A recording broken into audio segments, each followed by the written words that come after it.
ಪ್ರಿಯರೇ, ಸತ್ಯವು ನಿಮಗೆ ಬಿಡುಗಡೆ ಕೊಡುತ್ತದೆ. ಈ ಕಾರ್ಯಕ್ರಮದಲ್ಲಿ ಯೇಸು ಕ್ರಿಸ್ತನ ನಾಮದಲ್ಲಿ ಆಶ್ಚರ್ಯ ಟಿ ವಿ ವೀಕ್ಷಕರಿಗೆ ನಿಮಗೆಲ್ಲರಿಗೆ ನಾವು ಸ್ವಾಗತಿಸ್ತೇವೆ. ಪ್ರಿಯರೇ, ಈ ಕಾರ್ಯಕ್ರಮವನ್ನು ನೀವು ನೋಡ್ತಾ ಇದ್ದೀರಿ. ಎಷ್ಟೋ ಆಳವಾದ ಸಂಗತಿ ಈ ಸತ್ಯವೇದದ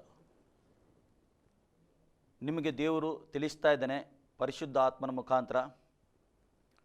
ಏಕೆಂದರೆ ನಾವು ಕಡೆಯ ಕಾಲದಲ್ಲಿದ್ದೇವೆ, ಕ್ರಿಸ್ತನ ಬರವಣಿಗೆ ಸಮಯದಲ್ಲಿ ಇದ್ದೇವೆ. ನಮಗೆಲ್ಲರಿಗೆ ವಾಕ್ಯ ಬೇಕು.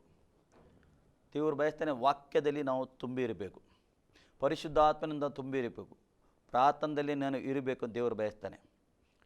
ತನ್ನ ಜನರಿಗೆ ಆತನು ಪ್ರೀತಿ ಮಾಡ್ತಾನೆ. ಅದಕ್ಕೋಸ್ಕರ ಈ ಕಾರ್ಯಕ್ರಮ ಮುಖಾಂತರ ದೇವರು ನಿಮ್ಮ ಹತ್ರ ಮಾತಾಡ್ತಾನೆ. ಹೋದ ಸಂಚಿಕೆಯಲ್ಲಿ ನಿಮ್ಮ ಹತ್ರ ದೇವರು ಮಾತಾಡಿದ್ದಾನೆ ಈ ಕ್ರಿಸ್ತನ ಬರವಣಿಗೆ ವಿಷಯದಲ್ಲಿ. ಅದರ ಮೊದಲು ಏನಾಗ್ತದೆ, ಎತ್ತಲ್ಪಡುವ ಮಾರ್ಪಲ್ಪಡುವ ಮೊದಲು ಏನಾಗ್ತದೆ ಎಂದು ದೇವರು ನಿಮ್ಮ ಹತ್ರ ಮೊನ್ನೆ ಸಂಚಿಕೆಯಲ್ಲಿ ಮಾತಾಡ್ತಾರೆ. ಅದೇ ವಾಕ್ಯವನ್ನು ನಾವು ಮುಂದಿನ ಭಾಗಕ್ಕೆ ಹೋಗ್ತೇವೆ, ಮುಂದಿನ ಪಾಠ ನಾವು ಮಾಡ್ತೇವೆ. ಅದಕ್ಕೆ ನಮ್ಮ ಮಧ್ಯದಲ್ಲಿ ಕೆಮ್ಮಣ್ಣಲ್ಲಿ ಅವರ ವಾಸಸ್ಥಳ, ಉಡುಪಿಯಲ್ಲಿ ಸೇವೆ ಮಾಡ್ತಾರೆ ಪಾಸ್ಟರ್ ಪೀಟರ್ ಕೊಡ್ರಸ್ ನಮ್ಮ ಮಧ್ಯದಲ್ಲಿ. ಅವರಿಗೆ ಯೇಸು ಕ್ರಿಸ್ತನ ನಾಮದಲ್ಲಿ ಸ್ವಾಗತಿಸ್ತೇನೆ. ಇವತ್ತು ವೀಕ್ಷಕರಿಗೆ ನೀವು ಏನು ಮೆಸೇಜ್ ಕೊಡಲಿಕ್ಕೆ ಬಯಸ್ತೀರಿ? ಇವತ್ತು ನಾವು ಯೇಸು ಕ್ರಿಸ್ತನು ಪ್ರತ್ಯಕ್ಷನಾಗುವ ಬಗ್ಗೆ ನಾವು ನೋಡ್ತೇವೆ. ಮತ್ತಾಯ 24ನೇ ಅಧ್ಯಾಯದಲ್ಲಿ 36ನೇ ವಾಕ್ಯದಿಂದ ನಾವು ಕೆಲವು ವಿಷಯಗಳನ್ನು ಚರ್ಚೆ ಮಾಡೋಣ. ಯೇಸು ಕ್ರಿಸ್ತನ ಎಷ್ಟು ವಾಕ್ಯದ 36ರಿಂದ 51ನೇ ವಾಕ್ಯ ತನಕ ನಾವು ಅದರ ಕುರಿತು ಚರ್ಚೆ ಮಾಡೋಣ. ಈಗ ನಾವು ಸ್ವಲ್ಪ ಓದುವ, ಒಂದು 2-3 ವಾಕ್ಯ ಓದುವ. ಅವರಿಗೆ 30ನೇ ವಾಕ್ಯದ ಓದಿ, 36ರಿಂದ 41 ಓದುವ. ಹೌದು.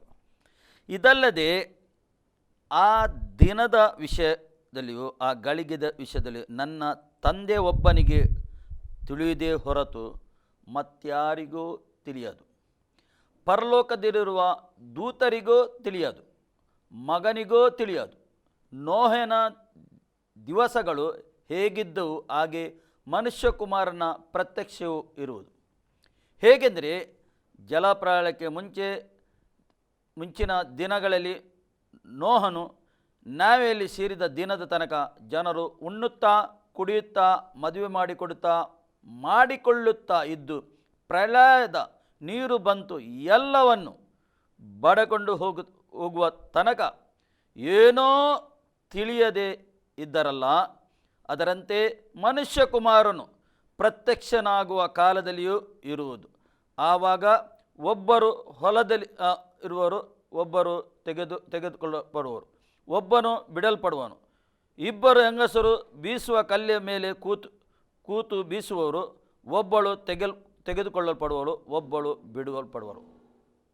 ನಾವು ಈ ವಾಕ್ಯದಲ್ಲಿ ನೋಡ್ತೇವೆ ಯೇಸು ಕ್ರಿಸ್ತನು ಅಂತುಕ್ರಿಸ್ತನು ಪ್ರತ್ಯಕ್ಷನಾಗುವಂಥ ಮೊದಲು, ಒಂದು ಅಂತುಕ್ರಿಸ್ತ ಪ್ರತ್ಯಕ್ಷನಾಗುವುದು ಅದು 7 ವರ್ಷ, ಬಹು ಸಂಕಟಗಳ.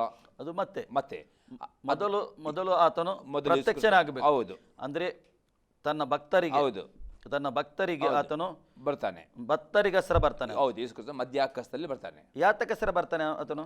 ಯೇಸು ಕ್ರಿಸ್ತನ ಭಕ್ತರನ್ನು, ಅಂದರೆ ಯಾರು ಯೇಸು ಕ್ರಿಸ್ತನ ಆ ರೂಪಾಂತರಕ್ಕೆ ಯಾರು ಕಾದುಕೊಂಡಿರ್ತಾರೋ ಶುದ್ಧ ಮೊದಲಿಗಿತ್ತಿಯಾಗೆ, ಆ ಮೊದಲಿಗಿತ್ತಿಯನ್ನು ಕರೆದುಕೊಂಡು ಹೋಗ್ಲಿಕ್ಕೆ ಯೇಸು ಕ್ರಿಸ್ತನು ಬರ್ತಾನೆ. ಈಗ ಶುದ್ಧ ಮೊದಲಿಗಿತ್ತಿ ಅಂದರೆ ಅರ್ಥ ಏನೋ ಅವರಿಗೆ? ಇದರ್ಥ ಅಂದ್ರೆ ದೇವರ ವಾಕ್ಯ ನೋಡ್ತೇವೆ, ಯೇಸು ಕ್ರಿಸ್ತನನ್ನು ಒಂದು ಮೊದಲಿಂಗನಿಗೆ ಹೋಲಿಕೆ ಮಾಡಿದೆ. ಯಾಕಂದ್ರೆ ರಾಪ್ಚರ್ ಆದ ನಂತರ ಪರಲೋಕದಲ್ಲಿ ಒಂದು ಮದುವೆ ಉಂಟು ನೋಡ್ತೇವೆ, ಅಂದ್ರೆ ಯೇಸು ಕ್ರಿಸ್ತನೊಟ್ಟಿಗೆ ಮತ್ತು ದೇವರ ಮಕ್ಕಳೊಟ್ಟಿಗೆ. ಯೇಸು ಕ್ರಿಸ್ತನ ಮೊದಲಿಂಗಕ್ಕೆ ಹೋಲಿಕೆ ಮಾಡಿದ್ದಾನೆ. ಕ್ರಿಸ್ತನ ಸಭೆ ಮೊದಲಿಗಿತ್ತಿಗೆ ಹೋಲಿಕೆ ಮಾಡಿದೆ. ಯಾವ ಸಭೆಯು ತಂದೆ, ಮಗ ಮತ್ತು ಪವಿತ್ರಾತ್ಮನ ಹೆಸರಿನಲ್ಲಿ ದೀಕ್ಷಾಸ್ನಾನ ಕೊಡ್ತಾವೋ, ಮತ್ತು ಯಾವ ಸಭೆಯು ಅಪೊಸ್ತಲ ಬೋಧನೆಯಲ್ಲಿ ಅದು ಕಲಿಸಿಕೊಡ್ತಾರೋ ಆ ಸಭೆಯನ್ನು ಯೇಸು ಕ್ರಿಸ್ತನು ಆ ಟ್ರಿಬ್ಯುಲೇಷನ್ ಅಂದರೆ ಆ ಸಂಕಟಗಳು, ಆ ಅಂತಕ್ರಿಸ್ತನ ಪ್ರತ್ಯಕ್ಷ ಆಗುವ ಮೊದಲು ಮಧ್ಯ ಆಕಾಶದಲ್ಲಿ ದೇವದೂತರೊಡನೆ ತುತ್ತೂರಿದವನೊಡನೆ ಬಂದು ತನ್ನ ಶುದ್ಧವಾದ ಮೊದಲಿಗಿತ್ತಿಯನ್ನು ಎತ್ತಿಕೊಂಡು ಹೋಗ್ಲಿಕ್ಕೆ ಬರ್ತಾನೆ. ಅಂದ್ರೆ ಒಬ್ಬ ಒಬ್ಬ ವಿಶ್ವಾಸಿ ಹೌದು. ಅಂದ್ರೆ ಒಂದು ವ್ಯಕ್ತಿ, ಹೌದು. ಸಭೆ ಅಂದ್ರೆ ಒಬ್ಬ ಒಬ್ಬ ವ್ಯಕ್ತಿ, ವ್ಯಕ್ತಿ ಹೌದು ವ್ಯಕ್ತಿಯನ್ನು ಆತನು ಎತ್ತುತ್ತಾನೆ. ಎತ್ತಿಕೊಂಡು ಹೋಗ್ತಾನೆ. ಹೌದು ಯಾರು ಸಿದ್ಧ ಇದ್ದಾರೆ, ಹೌದು ಯೇಸು ಕರ್ತನ ಕಾಯ್ತಾ ಇದ್ದಾರೆ, ಹೌದು. ಅವರು ಹೇಗೆ ಯಾವ ರೀತಿಯಲ್ಲಿ ಇರಬೇಕು? ಯಾರಿಗೆ ಈ ಒಂದು ಯೇಸು ಕ್ರಿಸ್ತನ ರೂಪಾಂತರ ಪಾಲ್ಗೊಳ್ಳಕ್ಕೆ ಇರುವವರು ಮೊದಲು ಅವರು ಏನು ಆಗಬೇಕಾದ್ರೆ ಅವರು ಪ್ರಾರ್ಥನೆ ಮಾಡುವರಾಗಬೇಕು. ಪ್ರಾರ್ಥನೆ ಜೀವಿತ ಅತಿ ಅತಿ ಅಗತ್ಯವಾಗಿದೆ. ಪ್ರಾರ್ಥನೆ ಮಾಡುವರಾಗಬೇಕು, ದೇವರ ವಾಕ್ಯವನ್ನು ಓದುವವರಾಗಬೇಕು, ದೇವರ ವಾಕ್ಯ ವಿಧೇಯರಾಗುವರಾಗಬೇಕು. ಈ ಮೂರು ಸಂಗತಿ ಅತಿ ಅಗತ್ಯವಾಗಿದೆ. ಯಾವೊಬ್ಬ ವಿಶ್ವಾಸಿ ದಿನಾಲೂ ಪ್ರಾರ್ಥನೆ ಮಾಡ್ತಾನೋ, ದಿನಾಲೂ ವಾಕ್ಯ ಓದುತ್ತಾನೆ, ಕೇಳುತ್ತಾನೆ, ಧ್ಯಾನ ಮಾಡಿ ವಿಧೇಯನಾಗುತ್ತಾನೋ ಅಂಥವನ್ನು ಮಾತ್ರ ಈ ಯೇಸು ಕ್ರಿಸ್ತನು ಬರುವಾಗ ಆ ರೂಪಾಂತರವನ್ನು ಪಾಲುಗಾರನಾಗುತ್ತಾನೆ. ಇಲ್ಲದಿದ್ದರೆ ಪ್ರಾರ್ಥನೆ ಮಾಡಿದ ವಿಶ್ವಾಸಿ, ದೇವರ ವಾಕ್ಯನ ಓದದ ವಿಶ್ವಾಸಿ, ವಾಕ್ಯಕ್ಕೆ ವಿಧೇಯನಾಗದ ವಿಶ್ವಾಸಿ ಅವನು ಕೈ ಬಿಡಲ್ಪಡುತ್ತಾನೆ. ದೇವರ ವಾಕ್ಯನ ವಿಧೇಯನಾಗುವಾಗ ಅವನು ಪರಿಶುದ್ಧನಾಗ್ತಾನೆ, ಪವಿತ್ರನಾಗ್ತಾನೆ. ಪವಿತ್ರತೆ ಇಲ್ಲದೆ ಯಾರು ಆ ರ್ಯಾಪ್ಚರ್ನಲ್ಲಿ ಪಾಲ್ಗೊಳ್ಳಲಿಕ್ಕೆ ಆಗುವುದಿಲ್ಲ. ಈಗ ಕೆಲವರಿಗೆ ತಪ್ಪು ತಿಳುವಳಿಕೆ ಉಂಟು. ಏನೆಂದರೆ ಒಬ್ಬ ವಿಶ್ವಾಸಿ ಅಂದರೆ ಆ ವಿಶ್ವಾಸಿ ಅವರ ಮನಸ್ಸಲ್ಲಿ ಉಂಟು, ಕೆಲವು ವಿಶ್ವಾಸಿಯ ಮನಸ್ಸಲ್ಲಿ ಉಂಟು, ಒಂದು ವೇಳೆ ಈ ಲೋಕದಲ್ಲಿ ಇರುವಾಗ ಅವನು ಅಭಿವೃದ್ಧಿ ಇಲ್ಲದಿದ್ದರೆ ಅದರ ಅರ್ಥ, ಕೆಲವು ವಿಶ್ವಾಸಿಯ ಅರ್ಥ ಅವರ ಜೀವಿತದಲ್ಲಿ ಅಭಿವೃದ್ಧಿ ಇಲ್ಲ, ಒಂದು ಅಭಿವೃದ್ಧಿ ಇಲ್ಲ, ಇಲ್ಲದಿದೆ, ಒಂದು ಆಶೀರ್ವಾದ ಇಲ್ಲ ಎಂದು ಅವರು ಬಯಸ್ತಾರೆ. ಅವರು ಆ ರೀತಿ ಕೆಲವರು ಒಳ್ಳೆಯ ಅಭಿವೃದ್ಧಿ ಉಂಟು, ಆಶೀರ್ವಾದ ಉಂಟು, ಅವರ ಜೀವಿತ ಅಂದರೆ ಅವರು ಒಂದು ಈ ಸತ್ಯವೇದವನ್ನು ಅವರು ತಿಳುಕೊಳ್ಳುವ ರೀತಿಯಲ್ಲಿ ತಗೊಳ್ಳುವ ರೀತಿಯಲ್ಲಿ ತಗೊಳ್ಳೋದಿಲ್ಲ. ಅವರ ವಿಷಯದಲ್ಲಿ ಏನು ಹೇಳ್ತೀರಿ ನೀವು? ಹೌದು, ಅಂದರೆ ನಾವು ನೋಡ್ತೇವೆ ಅದು ಅಪೊಸ್ತಲ ಯೋಹನನು ಲಾವುದಿಕೀಯ ಸಭೆಗೆ ಹೋಲಿಕೆ ಮಾಡಿದೆ. ಲಾವುದಿಕೀಯ ಸಭೆಯ ವಿಶ್ವಾಸಗಳು ಆರ್ಥಿಕ ರೀತಿಯಲ್ಲಿ ಹೊರಗಿನ ತೋರಿ ತುಂಬ ಶ್ರೀಮಂತರಾಗಿದ್ದರು. ಅವರು ಯಾವ ಕೊರತೆ ಇರಲಿಲ್ಲ. ಆತ್ಮಿಕ ವಿಷಯದಲ್ಲಿ ಅವರು ಬಡವರಾಗಿದ್ದರು.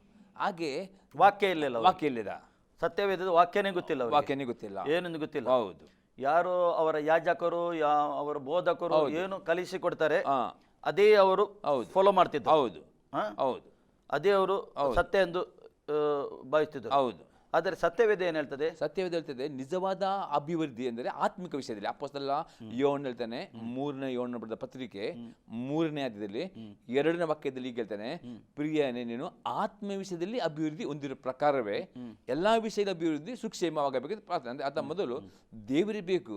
ಈ ಹೊರಗಿನ ಅಭಿವೃದ್ಧಿಗಿಂತಲೂ ಆತ್ಮಿಕ ಅಭಿವೃದ್ಧಿ ದೇವರು ಬಯಸ್ತಾನೆ.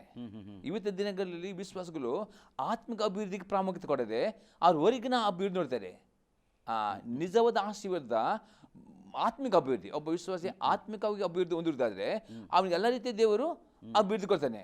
ಅವನಿಗೆ ಹಣ ಉಂಟು. ಅದು ಒಂದು ಪ್ರಶ್ನೆ, ಈಗ ಎಷ್ಟು ಲೋಕದಲ್ಲಿ ಕ್ರಿಶ್ಚಿಯನ್ಸ್ ಇದ್ದಾರೆ, ಕ್ರಿಶ್ಚಿಯನ್ಸ್. ಹೌದು, ನಾವು ವಿಶ್ವಾಸಿ ವಿಷಯದಲ್ಲಿ ಮಾತಾಡೋದಿಲ್ಲ. ವಿಶ್ವಾಸಿ ಅಂದ್ರೆ ಯೇಸು ಕ್ರಿಸ್ತನ ಸ್ವಂತ ರಕ್ಷಕನು. ಹೌದು, ಕ್ರಿಶ್ಚಿಯನ್ಸ್ ಇದ್ದಾರೆ. ಅವರು ಯೇಸು ಬರುವಾಗ ಎತ್ತಲ್ಪಡ್ತಾರೆ? ಇಲ್ಲ. ಯೇಸು ಕ್ರಿಸ್ತನ ಬರುವಾಗ ಎತ್ತಲ್ಪಡಬೇಕಾದ್ರೆ ಒಬ್ಬನು ಯೇಸು ಕ್ರಿಸ್ತನ ಅಂಗೀಕಾರ ಮಾಡಬೇಕು, ನೀರಿನಲ್ಲಿ ಮುಳುಗಿ ದೀಕ್ಷಾಸ್ನಾನ ತೆಗೆದುಕೊಳ್ಳಬೇಕು. ಮತ್ತು ಆ ಸಭೆಗೆ, ಯಾವ ಸಭೆ ಅವನು ನೀರಿನಲ್ಲಿ ಮುಳುಗಿ ದೀಕ್ಷಾಸ್ನಾನ ತೆಗೆದುಕೊಳ್ಳುತ್ತಾ ಆ ಸಭೆಗೆ ನಂಬಿಕಸ್ಥನಾಗಿ ಆ ಸಭೆಯ ಬೋಧನೆ ಕೇಳುವುದರಲ್ಲಿಯೂ ಪ್ರಾರ್ಥನೆಯಲ್ಲಿಯೂ ನಿರತನಾಗಬೇಕು. ಅಷ್ಟೇ ಅಲ್ಲದೆ ಅವನು ಬೋಧನೆ ಕೇಳುವನು ಮಾತ್ರ ಆ ಬೋಧನೆ ಪ್ರಕಾರ ನಡೆಯುವನಾಗಬೇಕು. ಈಗ ಕೆಲವರು ಹೇಳ್ತಾರೆ ನೀರಿನ ದೀಕ್ಷಾಸ್ನಾನ ತಗೊಂಡ್ರೆ ಮಾತ್ರ ನಾವು ಇದು ಸೇವೆ ಆಗ್ತೇವ, ರಕ್ಷಣೆ ಆಗ್ತದೆ. ಮಾನಸಾಂತರ ಬೇಡವಾ? ಬೇಕು. ಪಶ್ಚಾತ್ತಾಪ ಬೇಡವಾ? ಹೌದು, ಬೇಕು. ಈಗಂದ್ರೆ ಯೇಸು ಸ್ವಂತ ರಕ್ಷಕನು ಅಂದ್ರೆ ಪಶ್ಚಾತ್ತಾಪ ಮೊದಲು, ಮಾನಸಾಂತರ ಹೌದು, ಮೊದಲು ಪಶ್ಚಾತ್ತಾಪ. ಸತ್ಯವೇದ ಹೇಳ್ತಾ ಉಂಟು. ಹೌದು, ಮತ್ತೆ ಯೇಸುಗೆ ಸ್ವೀಕಾರ ಮಾಡು. ಹೌದು ಹೌದು, ಮತ್ತೆ ದೀಕ್ಷಾಸ್ನಾನ. ಮತ್ತೆ ಹೌದು, ಅದೊಂದು ದೀಕ್ಷಾಸ್ನಾನ ಅಂದ್ರೆ ಒಂದು ಗುರುತು. ಸತ್ಯವೇದ ಹೇಳ್ತದೆ, ಒಂದು ಗುರುತು. ಹೌದು ಹೇಳ್ತದೆ. ಹೌದು. ಅದಕ್ಕೋಸ್ಕರ ಉಳಿದ ಕ್ರಿಶ್ಚಿಯನ್ಸ್ ಅನ್ನೋರಿದ್ದಾರೆ, ಇವರ ಗತಿ ಏನು? ಮತ್ತೆ ಉಳಿದೋದರೆ ದೇವರ ವಾಕ್ಯದ ಪ್ರಕಾರವಾಗಿ ನೀರಿನಲ್ಲಿ ಮುಳುಗಿ ದೀಕ್ಷಾಸ್ನಾನ ತೆಗೆದುಕೊಳ್ಳುವುದಕ್ಕೆ ಬೆನಿಫಿಟ್ ಉಂಟು. ಈಗ ನೋಡಿ, ಈಗ ನೀರಿನ ಮುಳುಗಿ ದೀಕ್ಷಾಸ್ನಾನ ತೆಗೆದುಕೊಳ್ಳುವುದು ಅದು ಅರ್ಥ ಆಗಿದೆ. ಒಬ್ಬನು ಈ ದೇವರ ಸುವಾರ್ತೆಯನ್ನು ಹೃದಯದಿಂದ ನಂಬುವುದಾದರೆ ಮಾತ್ರವೇ ಪಶ್ಚಾತ್ತಾಪ ಬೇಕು. ಹೌದು, ಪಶ್ಚಾತ್ತಾಪ ಪಡಬೇಕು. ಯಾರು ಪಶ್ಚಾತ್ತಾಪ ಪಡುತ್ತಾನೆ ಅವನು ಮತ್ತು ಅವನೊಂದು ನಾನು ಪಾಪಿಯಾಗಿದ್ದೇನೆಂದು ಅವನು ಹೌದು ಒಪ್ಪಬೇಕು. ಹೌದು, ಈಗ ನೀರಿನ ಮುಳುಗಿ ದೀಕ್ಷಾಂತನಲ್ಲಿ 4 ಅರ್ಥಗಳುಂಟು. ಅದು ಒಂದು ನಾವು ನಾರ್ಮಲ್ ಇರದೆ ಅದೊಂದು ದಪನ ಕ್ರಿಯೆಯಾಗಿದೆ. ಅಂದರೆ ಈಗ ನೀರಿನಲ್ಲಿ ಮುಳುಗಿ ದೀಕ್ಷಾಂತ ಏನಂದ್ರೆ ಅವನು ಮೊದಲು ನಂಬಬೇಕು, ನಂಬಿಕೊಂಡು ತಾನು ಪಾಪಿ ಎಂದು ಒಪ್ಪಿಕೊಳ್ಳಬೇಕು ಮತ್ತು ಅವನು ನಿರ್ಧಾರ ತಗೊಳ್ಬೇಕು, ನಾನು ಇವತ್ತಿನಿಂದ ನನ್ನ ಪಾಪಕ್ಕೆ ನಾನು ಸಾಯುತ್ತೇನೆ. ಅಂದ್ರೆ ಏನು? ನಂಬಿಕೆ ಮುಖಾಂತರ ಇದನ್ನೆಲ್ಲ ಪಾಪದ ಸ್ವಭಾವವನ್ನು ಬಿಟ್ಟು ಬಿಡ್ತೇನೆ. ಈಗ ಸಾಯುವುದಂದ್ರೆ ಈಗ ಸಾಯುವ ವ್ಯಕ್ತಿಗೆ ದಪನ ಮಾಡಬೇಕು. ನೀರಿನ ಮುಳುಗಿ ಅಂತಂದ್ರೆ ಎರಡನೇ ಅರ್ಥವಾಗಿದೆ. ಅವನು ಸತ್ತ ಶರೀರಾದ ಸ್ವಭಾವವನ್ನು ನಂಬಿಕೆ ಮುಖಾಂತರ ಯೇಸು ಕ್ರಿಸ್ತನ ಮರಣದಲ್ಲಿ ಪಾಲ್ಗೊಳ್ಳಾಗುವುದಕ್ಕೆ ಅವನು ನೀರಿನಲ್ಲಿ ಮುಳುಗಿ ಅವನ್ನ ಅರ್ಥ ಮಾಡಿಕೊಳ್ಳಬೇಕು. ನನ್ನ ಈ ಶರೀರಾದ ಸ್ವಭಾವಕ್ಕೆ ನಾನು ಈ ನೀರಿನಲ್ಲಿ ಮುಳುಗಿ ನಾನು ಪರಿಪೂರ್ಣ ಅದಕ್ಕೆ ದಪನ ಮಾಡ್ತೇನೆ, ಯೇಸು ಕ್ರಿಸ್ತನ ಮರಣದಲ್ಲಿ ಪಾಲ್ಗೊಳ್ಳಾಗುತ್ತೇನೆ ಎಂಬುದು ಎರಡನೇ ಅರ್ಥವಾಗಿದೆ. ಮೂರನೇ ಅವನು ಅರ್ಥ ಮಾಡಿಕೊಳ್ಳಬೇಕು, ನಾನು ಮೇಲಕ್ಕೆ ಬರುವುದಂತಂದ್ರೆ ನಾನು ಯೇಸು ಕ್ರಿಸ್ತನೊಟ್ಟಿಗೆ ಹೊಸ ವ್ಯಕ್ತಿಯಾಗಿ ನಾನು ಜೀವಿಸಲಿಕ್ಕೆ ಅವನು ಮಾಡೋ ನಿರ್ಧಾರ ಆಗಿದೆ, ಪ್ರತಿಜ್ಞೆ. ನಾನು ಈ ನೀರಿನಲ್ಲಿ ಮುಳುಗಿ ದೇಶ ತಗೊಂಡ ನಂತರ ನನ್ನ ಅಲ್ಲೇ ಸ್ವಭಾವ, ಅಲ್ಲೇ ಸಂಪ್ರದಾಯ, ಅಲ್ಲೇ ಆರಾಧನೆಯಲ್ಲಿ ನಾನು ಬಿಟ್ಟಿದ್ದೇನೆ, ಹೊಸ ವ್ಯಕ್ತಿಯಾಗಿ ಯೇಸು ಕ್ರಿಸ್ತನ ಜೊತೆ ನಡೆಯುತ್ತೇನೆ ಎಂಬುದಾಗಿ. ಈ 3 ಸಂಗತಿಗಳನ್ನು ಅರ್ಥ ಮಾಡಿದವನಿಗೆ ನಾಲ್ಕನೇ ಅರ್ಥ ಏನೆಂದರೆ ಯೇಸು ಕ್ರಿಸ್ತನು ಏನು ಮಾಡ್ತಾನೆ, ತನ್ನ ಪವಿತ್ರಾತ್ಮ ಮುಖಾಂತರವಾಗಿ ಅವನನ್ನು ಯೇಸು ಕ್ರಿಸ್ತನ ಒಟ್ಟಿನಲ್ಲಿ ಆ ಒಂದು ಬರಿಗೆ ಬರೆದ ಪತ್ರಿಕೆ 2ನೇ ಅಧ್ಯಾಯದಲ್ಲಿ 6 ವಾಕ್ಯದಲ್ಲಿ ಹೀಗೆ ಬರೆಯಲ್ಪಟ್ಟಿದೆ, ನೀರಿನಲ್ಲಿ ಮುಳುಗಿ ದೀಕ್ಷೆಯನ್ನು ತೆಗೆದುಕೊಂಡವರು ಯೇಸು ಕ್ರಿಸ್ತನ ಜೊತೆಯಲ್ಲಿ ಕೂತುಕೊಂಡಿರುತ್ತಾರೆ ಪರಲೋಕದಲ್ಲಿ ಎಂಬುದಾಗಿ ನಂಬಿಕೆ ಮೂಲಕ. ಈಗ ಈ ನೀರಿನಲ್ಲಿ ದೀಕ್ಷೆಯನ್ನು ಯಾರು ಈ ರೀತಿ ಈ 4 ಅರ್ಥ ಭರಿತಾಗಿ ತೆಗೆದುಕೊಳ್ಳುತ್ತಾರೋ ಅವರಿಗೆ ಪವಿತ್ರ ಆತ್ಮನಲ್ಲಿ ಮುದ್ರೆ ಹಾಕಲ್ಪಡ್ತಾನೆ.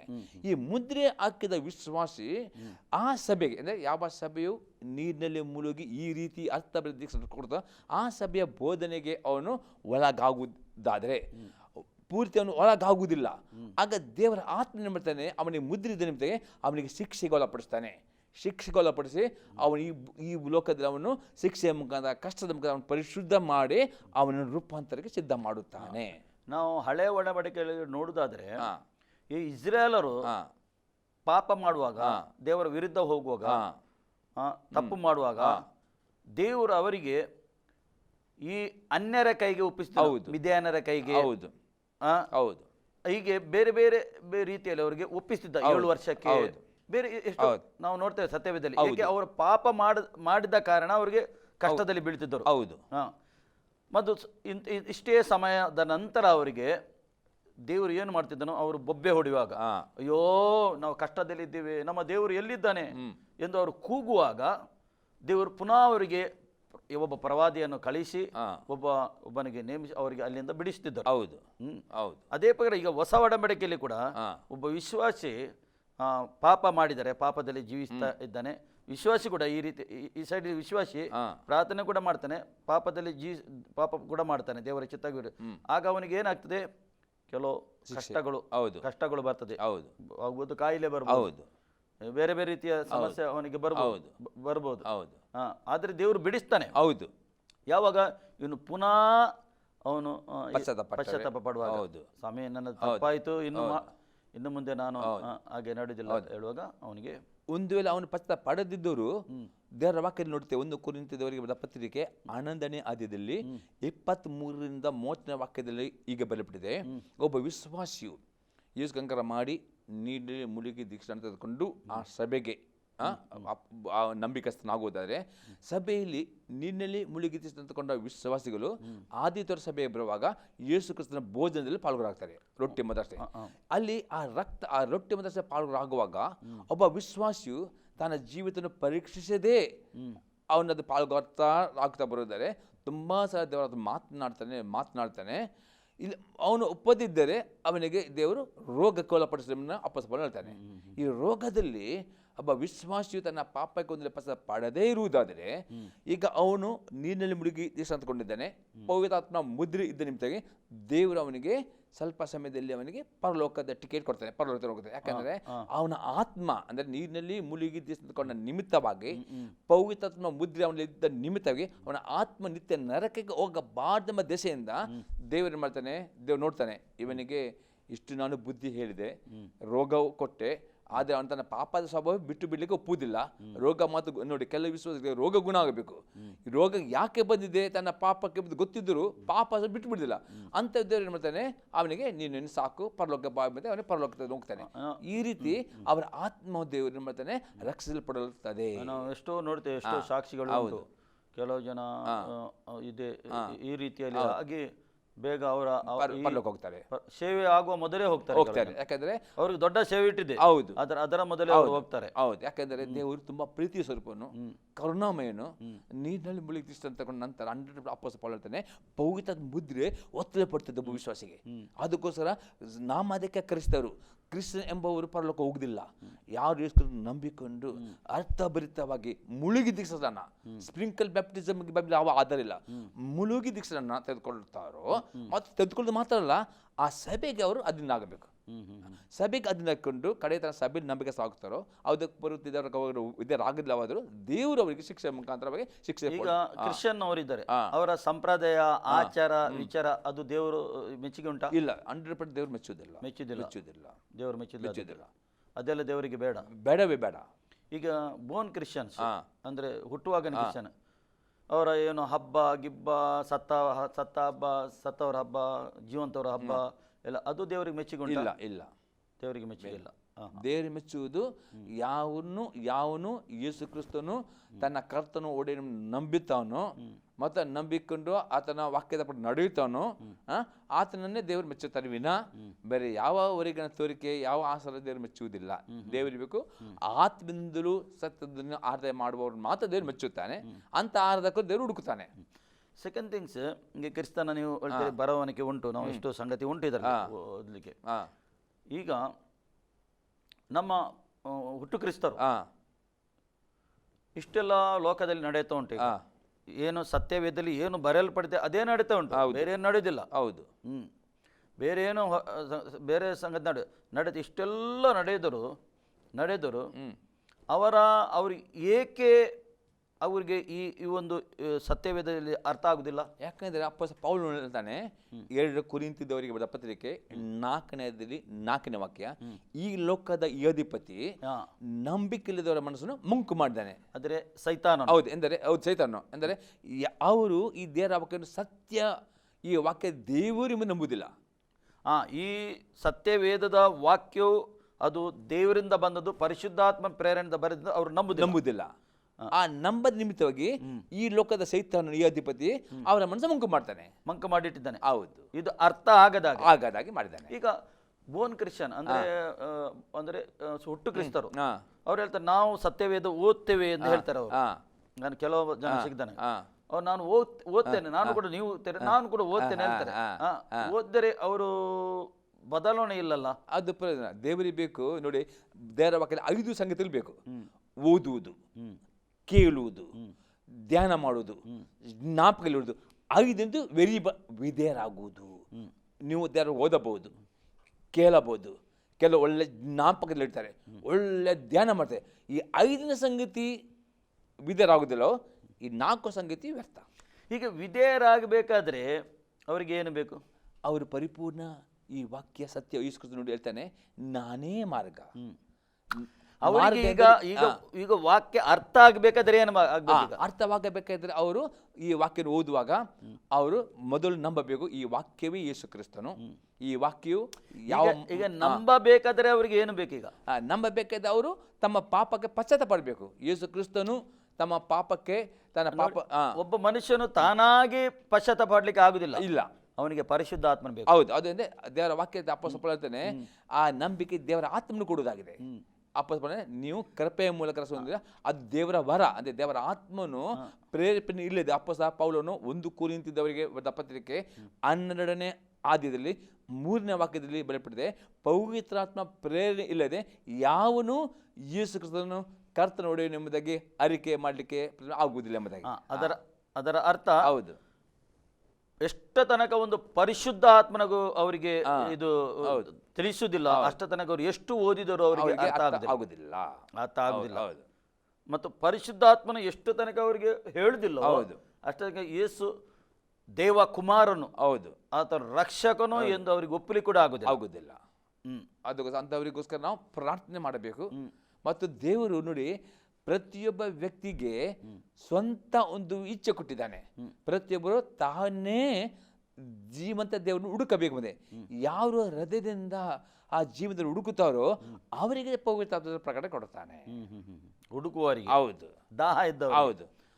ಮತ್ತು ಇನ್ನೊಂದು ಅರ್ಥ ಉಂಟು ನೋಡಿ. ಈಗ ಅಪ್ಪಸ್ತಲ ಪೌಲನು ರೋಮಾಪುರದವರಿಗೆ ಬರೆದ ಪತ್ರಿಕೆ 10ನೇ ಅಧ್ಯಾಯದಲ್ಲಿ ಅತಿ ಸ್ಪಷ್ಟ ಹೇಳ್ತಾನೆ. ಈಗ ಈಗ ನೀವು ಹೇಳಿದಿರಿ ಪವಿತ್ರಾತ್ಮನ ಪ್ರೇರೇಪಣೆ ಇಲ್ಲದೆ ಒಬ್ಬನು ಈ ವಾಕ್ಯ ಅರ್ಥವಲ್ಲ, ಅವು 100%. ಈಗ ಈ ಪವಿತ್ರಾತ್ಮ ಪ್ರೇರೇಪಣೆ ಅವರಿಗೆ ಆಗಬೇಕಾದ್ರೆ ಅಪ್ಪಸ್ತಲ ಪೌಲನು ರೋಮಾಪುರದವರಿಗೆ ಬರೆದ ಪತ್ರಿಕೆ 10ನೇ ಅಧ್ಯಾಯದಲ್ಲಿ ಆತನು 13ನೇ ವಾಕ್ಯದಿಂದ ಆತನು ಹೇಳುತ್ತಾ 17ನೇ ವಾಕ್ಯ ತಗೊಳ್ತಾನೆ, ದೇವರು ಸುವಾರ್ತಿಕರು ಇಟ್ಟಿದ್ದಾನೆ. ಈ ಸುವಾರ್ತೆ ಈಗ ನಾವು ಇವತ್ತು ಬಂದು ಈ ಟಿವಿ ಮಧ್ಯ ಸಾಗುತ್ತೆ ದೇವರ ಅಪ್ಪಸ್ ಬರ್ತಾನೆ. ಈ ಸುವಾರ್ತೆ ವಾಕ್ಯನ ಯಾರು ಕೇಳುತ್ತಾರೋ ಈ ಕೇಳುವ ವಾಕ್ಯದ ಮುಖಾಂತರ ಪವಿತ್ರ ಅವರಲ್ಲಿ ನಂಬಿಕೆ ತರುತ್ತಾನೆ, ಪರಿಶುದ್ಧಾತ್ಮನಿಗೆ ನಂಬಿಕೆಗೆ ತರುತ್ತಾನೆ. ಕೇಳುವಾಗ ಹೌದು, ಪರಿಶುದ್ಧಾತ್ಮನ ಹೃದಯದಲ್ಲಿ ಕಾರ್ಯ ಮಾಡ್ತಾನೆ. ಹೌದು. ಅದು ಇನ್ನೊಂದು ದೃಷ್ಟಾಂತ ನಿಮಗೆ ನಾನು ಹೇಳ್ತೇನೆ. 2ನೇ ತಿಮೋತಿ ಪುಸ್ತಕದಲ್ಲಿ 2ನೇ ಅಧ್ಯಾಯದಲ್ಲಿ 26ನೇ ವಾಕ್ಯದಲ್ಲಿ ಈಗ ಬರೆಯಲ್ಪಟ್ಟಿದೆ. ಅಲ್ಲಿ ಅಪ್ಪಸ್ತಲ ಪೌಲನು ಹೇಳ್ತಾನೆ, ನಾವು ಈಗ ಪ್ರಸಂಗ ಮಾಡುವ ಈ ವಾಕ್ಯದಲ್ಲಿ ಎಷ್ಟು ಪವರ್ ಉಂಟು ಅಂತ. ಒಬ್ಬ ವಿಶ್ವಾಸಿ ಅಂದ್ರೆ ಒಬ್ಬ ವಿಶ್ವಾಸಿ ಆಗ್ಬೋದು, ಒಬ್ಬನ ಒಂದು ಫ್ರೆಂಡ್ಶಿಪ್. ಈಗ ನೋಡಿ, ಕೆಲವರು ತುಂಬ ಫ್ರೆಂಡ್ ಇರ್ತಾರೆ. ಈಗ ಫ್ರೆಂಡ್ಶಿಪ್ನಿಂದ ಅವನು ಸಭೆಗೆ ಬರಬಹುದು. ಅವನು ಬರ್ತದೆ, ಇವನು ತುಂಬ ಸ್ನೇಹಿತನ ನಿಮಿತ್ತಿಗೆ ಕೆಲವರು ಬರ್ತಾರೆ, ಅವನು ಒತ್ತಾಯಿಗೆ ಬರ್ತಾರೆ. ಈಗ ಒಬ್ಬನ ಆ ರೀತಿ ಒಂದು ಸಭೆಗೆ ಬಂದು ವಾಕ್ಯ ಕೇಳಿ ಒಂದಲ್ಲ ಒಂದು ದಿನ ಅಪ್ಪಸ್ಕೊಳ್ತಾನೆ. ಆ ದುರ್ಮಾರ್ಗಿಯು, ಆ ಸೈತನ ಬಂಧನದಲ್ಲಿ ಇರುವ ಒಬ್ಬ ಕಟ್ಟಲ್ಪಟ್ಟ ಒಬ್ಬ ವ್ಯಕ್ತಿಯು ತನ್ನ ಅಂದರೆ ದೇವರ ಸೇವಕರು ಪವಿತ್ರ ಪ್ರೇರಿತ ಕೊಡುವಂಥ ಪ್ರಸಂಗದ ಮುಖಾಂತರ ಅವನು ಬಿಡುಗಡೆ ಹೊಂದುವನು ಮೆದಗೆ 2ನೇ ತಿಮೋತಿ ಪುಸ್ತಕ 2ನೇ ಅಧ್ಯಾಯದಲ್ಲಿ 26ನೇ ವಾಕ್ಯದಲ್ಲಿ ಉಂಟು. ಒಬ್ಬ ಸೇವಕನು ಹೌದು ಪರಿಶುದ್ಧಾತ್ಮನಿಂದ, ಸೇವಕನೆಂದ್ರೆ ಅವನು ಪರಿಶುದ್ಧಾತ್ಮನಿಂದಲೇ ಕೊಡುದು. ಹೌದು. ಆ ವಾಕ್ಯ ಹೊರಗೆ ಬರುವಾಗ ವಾಕ್ಯವಿದ್ದು ಪರಿಶುದ್ಧಾತ್ಮ ಬರ್ತದೆ. ಇದು ಅವನು ಕೇಳುವಾಗ ಅವನ ಹೃದಯಕ್ಕೆ ತಲುಪುವಾಗ ಅಲ್ಲಿ ಪರಿಶುದ್ಧಾತ್ಮನವನಿಗೆ ಪರಿವರ್ತನೆ.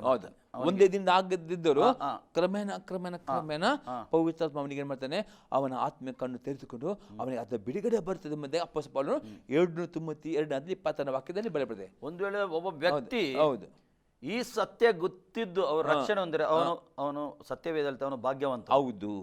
ಅವನು ಭಾಗ್ಯವಂತ. ಅದಕ್ಕೋಸ್ಕರ ದೇವರ ವಾಕ್ಯದಲ್ಲಿ ಬರೆಯಲ್ಪಟ್ಟಿದೆ. ಪ್ರಸಂಗಿ ಪುಸ್ತಕ 11ನೇ ಅಧ್ಯಾಯದಲ್ಲಿ 1:8ನೇ ವಾಕ್ಯ ತನಕ. ಪ್ರಸಂಗಿ ಪುಸ್ತಕ 11ನೇ 1 ಬೀಜ ಬಿತ್ತಬೇಕೆಂಬುದಾಗಿ. ಅದಕ್ಕೋಸ್ಕರ ದೇವರ ಆತ್ಮನು ಈ ಸುವಾರ್ತೆಗೊಟ್ಟಿದ್ದಾನೆ. ಈ ಸುವಾರ್ತಿಕರ ಸೇವೆ ಏನೆಂದರೆ, ಈಗ ನಮಗೆ ಕೊಟ್ಟ ಸೇವೆ ಅಂದರೆ ನಾವು ಪವಿತ್ರ ಈ ಮಾತಾಡುವ ಮಾತುಗಳು ಯಾರು ಟಿವಿ ಮಧ್ಯೆ ಕೇಳುತ್ತಾರೋ ಒಂದಲ್ಲ ಒಂದು ದಿನ ಈ ವಾಕ್ಯ ಕಾರ್ಯ ಮಾಡದೆ ತಿರುಗಿ ವಾಪಸ್ ಬರೋದಿಲ್ಲ. ಅದೇ ಪ್ರಸಂಗದಲ್ಲಿ 11ನೇ ಅಧ್ಯಾಯದಲ್ಲಿ ಈಗ ನಿನ್ನ ಆಹಾರವನ್ನು ನೀರಿನ ಮೇಲೆ ಚೆಲ್ಲು, ಬಹಳ ದಿನ ನನಗೆ ಸಿಗುವುದು.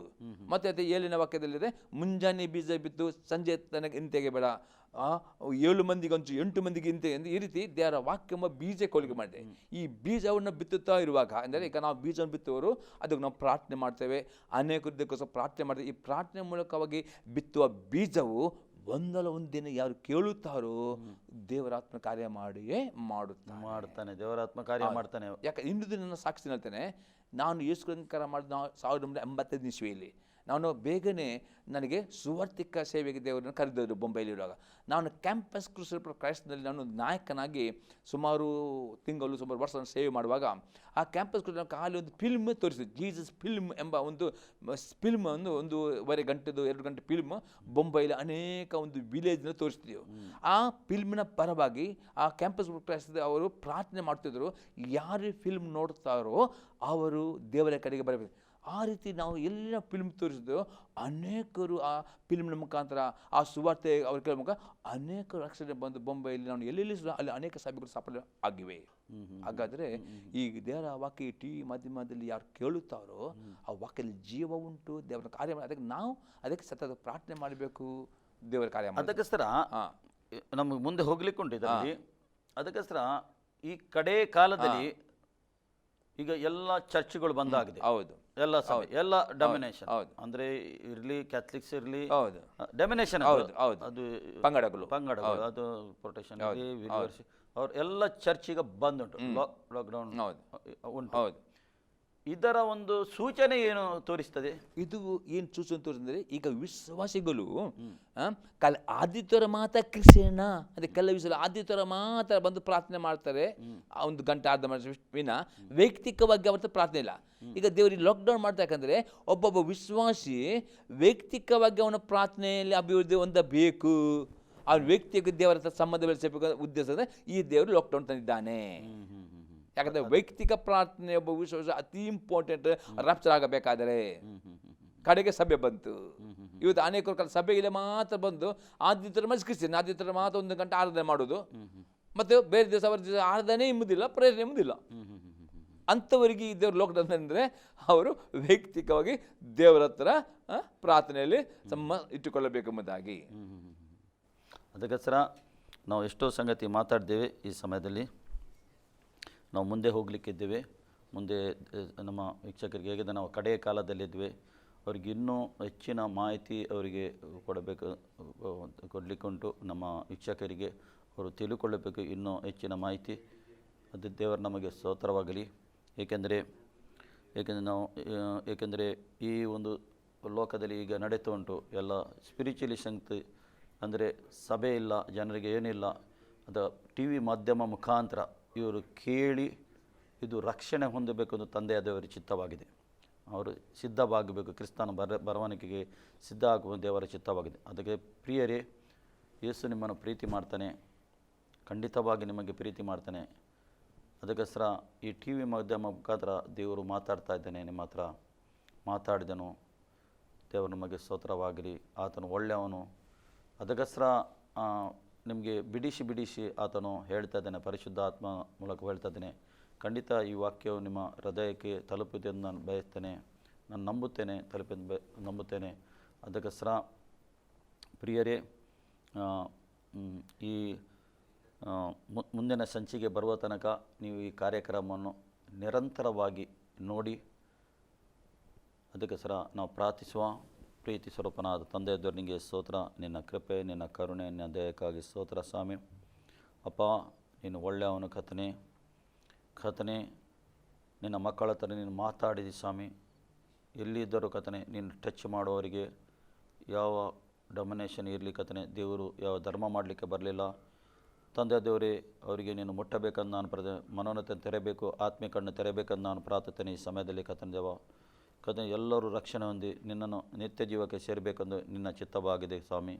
ಅದಕ್ಕೆ ಸ್ವಾಮಿ ನಿನಗೆ ಕೋಟಿ ಸ್ತೋತ್ರ. ದಯ ತೋರಿಸು, ಕನಿಕರ ತೋರಿಸಬೇಕೆಂದು ಈ ಮಕ್ಕಳ ಮೇಲೆ ನಾನು ಪ್ರಾರ್ಥನೆ ಕರ್ತನೇ. ಅಪ್ಪ, ನಮ್ಮ ಪ್ರಾರ್ಥನೆ ಕೇಳಿದ್ದಕ್ಕೆ ಸ್ತೋತ್ರ, ಉತ್ತರ ಕೊಟ್ಟಿದ್ದಕ್ಕೆ ಸ್ತೋತ್ರ. ಎಲ್ಲ ಘನ ಮನಸ್ಸಲ್ತ ಯೇಸು ನಾಮ ತಂದೆ, ಆಮೇನ್. ಈ ಕಾರ್ಯಕ್ರಮ ನೋಡೋಕ್ಕೆ ದೇವರು ಒಳ್ಳೇದು ಮಾಡಲಿ. ನಮ್ಮ ಮಧ್ಯದಲ್ಲಿ ಬಂದು ಪೀಟರ್ ಕೋಡಸ್ ಹೆಚ್ಚಿನ ಮಾಹಿತಿ ಕೊಟ್ಟಿದ್ದಾರೆ. ನಿಮ್ಗೆ ದೇವರು ಒಳ್ಳೆ ಮಾಡಲಿ.